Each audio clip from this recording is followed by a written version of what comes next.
My first idea was regarding the elevation of the residential areas. What I kept from this was the need that our cities and our buildings has to open up the ground for humans and nature, not just for the buildings themselves.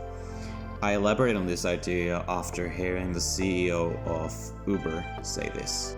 We're living in cities where people live in 3 dimensions in skyscrapers, they work in 3 dimensions in skyscrapers, and you have a transportation grid that's in 2 dimensions. This led to the idea that when drones are able to carry people, they'll eventually be able to carry cargo. When they're able to carry cargo, they might be able to carry whole rooms.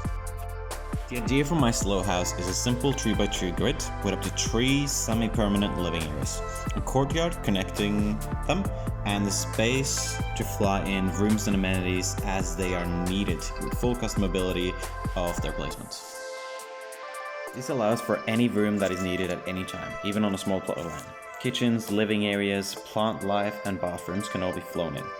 If the room you need is occupied, merely find a new one and send it off when you are done.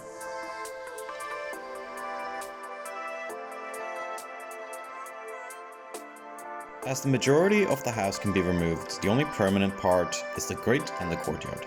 These elements are so important because they ground a familiarity to a building that is generally in constant change. The private quarters allow for some privacy, but the base rooms are without furniture. This lets residents make it their own space, be that bedroom, extra living areas, or a place to sit and read a book. If there is less than 3 families occupying the house, extra rooms can be removed. The rest of the space would be in a flux of rooms coming and going as needed.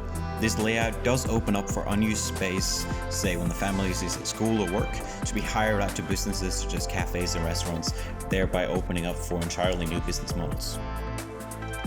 The ideal city for these slow houses are a series of monolithic skyscrapers similar to Stop City by Dogman. This way, the least amount of ground is needed for the dwellings, and this land can be given back to agriculture, parks, or wildlife.